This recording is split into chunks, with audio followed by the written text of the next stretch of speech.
বাগাতিপাড়ার বিটি বলছে বলছে পানিশমেন্ট হওয়া উচিত না বলেন? আচ্ছা, পানিশমেন্ট রেখে দিলাম, এটা দিব পরে আমি। কেমন আছেন আপনারা সবাই?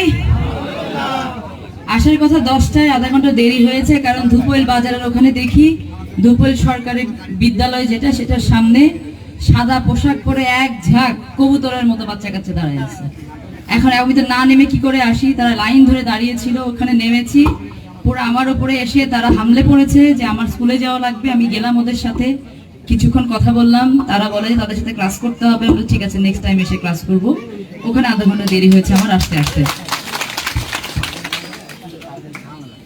আমি নির্বাচনের আগে এসেছি, নির্বাচনের পরে মনে হয় প্রথম আসলাম। নির্বাচনের দিন কেন্দ্র পরিদর্শনের জন্য একবার দয়রামপুরে বোধহয় এসেছিলাম। নির্বাচনের আগে অনেক কথা দিয়ে গেছি, কথা বলে গেছি, আশ্বস্ত করে গেছি, আপনাদের আস্থা অর্জনের চেষ্টা করেছি। আপনারা সেই আস্থা নিজেদের ভিতরে ধারণ করেছেন এবং আমাকে বিশ্বাস করে আমাকে সেই জায়গায় পাঠিয়েছেন যেখান থেকে আমি আপনাদের জন্য প্রতিনিধিত্ব করতে পারি। আপনাদের প্রতি কৃতজ্ঞতা জানানোর ভাষা আমার নেই। আপনাদের সন্তান হিসেবে আমি জানি ইদানিং আপনাদের সাথে যোগাযোগটা আমার কম হয়, ফোন আমি কম ধরতে পারি। সকাল থেকে রাত পর্যন্ত মাথার মধ্যে সারা দেশের চিন্তা তো থাকেই, তবে অধিকাংশ জায়গা দখল করে থাকে লালপুর বাগাতিপাড়া। কোন জায়গায় কি কাজটুকু করলে লালপুর বাগাতিপাড়ার কি কাজ আমি করতে পারবো, এই চিন্তায় 24 ঘন্টা থাকি আমি। আপনাদের কাছে এসছি আজকে। দয়রামপুরে আমরা একটি খাল খনন কর্মসূচি উদ্বোধন করলাম।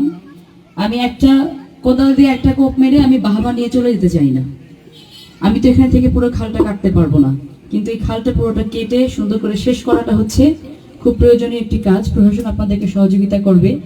এই খাল কাটার মাধ্যমে এই জায়গাটার উন্নয়ন হবে, অনেক মানুষের কর্মসংস্থান হবে। এই খাল কাটার মাধ্যমে এখানে সেচের পানির ব্যবস্থা হবে, বৃষ্টির পানি ধরে রাখতে পারবো, মাছ চাষ করতে পারবো, আমাদের কৃষি কাজে সহযোগিতা হবে, অনেকগুলো কাজ হবে। আমরা অনেক উন্নয়নের গল্প শুনেছি না বিগত 17 বছর ধরে, যে বাংলাদেশ লন্ডন, আমেরিকা, সিঙ্গাপুর হয়ে গেছে, কিন্তু সেই উন্নয়নের ছোঁয়া আমরা কেউ পাইনি। আমাদের সরকার চেষ্টা করছেন যে উন্নয়নই বাংলাদেশে হোক না কেন, সেই উন্নয়ন শুরু হবে গ্রাম থেকে। কারণ বাংলাদেশের গ্রামগুলো যদি বাঁচে তাহলে বাংলাদেশ বাঁচবে। তো বাংলাদেশের গ্রামকে বাঁচাতে হলে কি করতে হবে? নারীদেরকে উন্নত করতে হবে, যুবকদেরকে উন্নত করতে হবে, কর্মসংস্থানের ব্যবস্থা করতে হবে, কৃষিক্ষেত্রকে উন্নত করতে হবে, মাছ চাষিদেরকে উন্নত করতে হবে, আমাদের নদী নালা খাল বিলগুলোকে সংস্কার করতে হবে না এগুলো? এই কাজগুলো কি শুরু হয়েছে আমাদের? এগুলো চিন্তা করে দেখি তো। নারীদের জন্য ফ্যামিলি কার্ড শুরু হয়েছে, কৃষকদের জন্য কৃষি কার্ড শুরু হয়েছে, খাল খনন কর্মসূচি শুরু হয়েছে, কৃষকদের জন্য 10,000 টাকা করে কৃষি ঋণ মওকুফ শুরু হয়েছে। সরকার দায়িত্ব নিছে কয়দিন হইল? 2 মাসের কয়েকটা দিন বেশি। আপনারা বলতে পারবেন যে অন্য জায়গায় শুরু হয়েছে, আমার এখানে তো শুরু হয় নাই।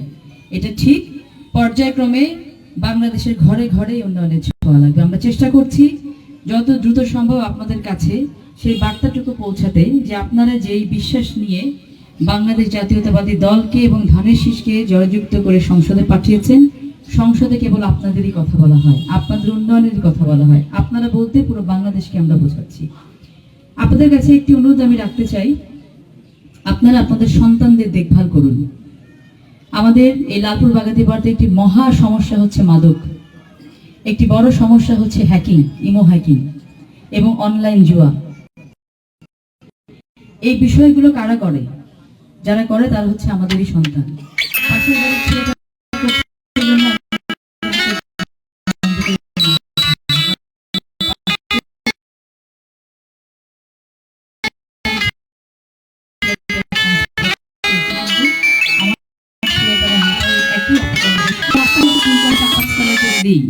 জায়গায় মাছ চাষ করি, কোনো উন্নয়ন হবে না যদি আমার ঘরে অশান্তি থাকে। হবে?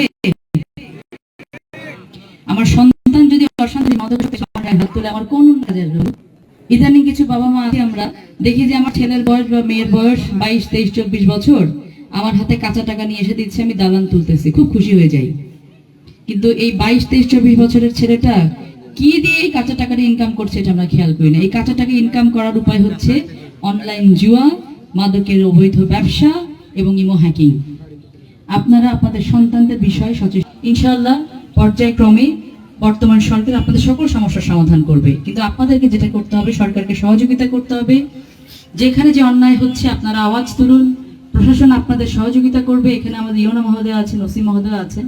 আমি তাদেরকে অনুরোধ করব, যেখান থেকে যে কমপ্লেইন আপনারা পাচ্ছেন ইমিডিয়েটলি সেটাকে অ্যাড্রেস করুন এবং তদন্ত সাপেক্ষে ব্যবস্থা গ্রহণ করুন। যে কোনো অন্যায়ের বিরুদ্ধে, যে কোনো ব্যক্তির বিরুদ্ধে সে যেই হোক না কেন। আমরা চাই একটি উন্নত বাগাতিপাড়া করতে, একটি উন্নত দয়ারামপুর করতে, যেখান থেকে প্রতিদিন রাতে আমরা যখন ঘুমাতে যাব শান্তি নিয়ে ঘুমাতে যাব, সকালে ঘুম থেকে উঠবো, আমাদের প্রত্যেকের ঘরে একটি করে কর্মসংস্থান থাকবে, বাচ্চারা ভালো করে স্কুল কলেজে লেখাপড়া করবে, নারীরা নিরাপদ থাকবে, তাদের কর্মসংস্থানের ব্যবস্থা হবে। এরকম একটি বাগাতিপাড়া এবং দয়ারামপুর আমরা করতে চাই। আরেকটি বিষয় আপনারা খেয়াল করেছেন যে স্কুলে বাচ্চাদের জন্য বিনামূল্যে স্কুল ব্যাগ, স্কুল ড্রেস, জুতা মোজা দেওয়ার ব্যবস্থা করছেন বর্তমান সরকার। এটা খুবই শীঘ্রই, সম্ভবত জুলাই মাস থেকে আমরা চালু করতে পারবো আশা করছি। সেক্ষেত্রেও সরকার কিন্তু চেষ্টা করছে বাচ্চাদেরকে স্কুলে আসার জন্য উদ্বুদ্ধ করতে। মেয়েদের জন্য অনার্স এবং ডিগ্রি পর্যন্ত শিক্ষা ব্যবস্থা অবৈতনিক করার চেষ্টা করা হচ্ছে। একটি সরকার যত ধরনের কাজ করতে পারে মানুষের জীবন মান উন্নয়নের জন্য, জনগণের জীবন মান উন্নয়নের জন্য, সেটা কিন্তু আমরা চেষ্টা করে যাচ্ছি। বাকিটুকু আপনাদের উপর নির্ভর করবে আপনারা কতটুকু নিতে পারছেন। এজন্য আসুন সবাই মিলে বর্তমান সরকারকে সহযোগিতা করি। আর আপনারা যে দোয়া দিয়ে, ভরসা দিয়ে, বিশ্বাস দিয়ে আপনাদের বিটিকে সংসদে পাঠিয়েছেন, তার মান ইজ্জত রক্ষা করার দায়িত্ব কার? কাদের বলেন? জোরে বলেন, কাদের? একটা কথা মনে রাখবেন, আপনাদের কোনো অন্যায়ের দায়ভার আমার উপরে আসবে, আপনাদের ভালো কাজের সুনামটাও কিন্তু আমার উপরে আসবে। এ কারণে আপনারা যদি চান যে আপনার সন্তান দেশের জন্য কাজ করে যাক, তাহলে আপনাদেরকে নিজের জায়গাটাকে পরিষ্কার রাখতে হবে। আমি রাজনৈতিক নেতৃবৃন্দের কাছে উদাত্ত আহ্বান জানাতে চাই, আমরা মাঝে মাঝে স্লোগান বহু দিয়েছি, রাজপথ কাঁপিয়েছি, এখন হচ্ছে দেশ গড়ার কাজে আমাদের সহযোগিতা করতে হবে। আপনারা নিজেরা কোনো অন্যায় লিপ্ত হবেন না, অন্যায়কে প্রশ্রয় দিবেন না।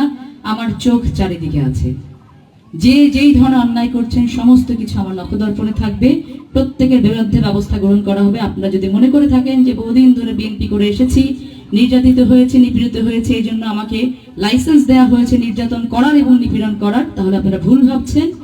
এই দেশ, এই সরকার সকলের। বর্তমান সরকার উন্নয়নের ছোঁয়া পৌঁছে দিতে, উন্নয়নের যে বাতাস সেটা পৌঁছে দিতে চায় প্রত্যেকটা ঘরে, দল মত নির্বিশেষে সকলের জন্য। এখানে দলের বিরুদ্ধে দুই দলকে মনে করে বিভেদ করা হবে না, কে কোন নীতি আদর্শ করছে বিভেদ করা হবে না, কে কোন ধর্মে বিশ্বাসী বিভেদ করা হবে না। যে উন্নয়ন প্রকল্পগুলো আছে সমানভাবে যেন সকলের মাঝে এটা পৌঁছে দিতে পারে, প্রত্যেকে বেনিফিশিয়ারি, যে যেটার জন্য যোগ্য, যার যেটা প্রয়োজন তার কাছে যেন পৌঁছে দিতে পারে, সেই ব্যবস্থা কিন্তু সরকার করছে।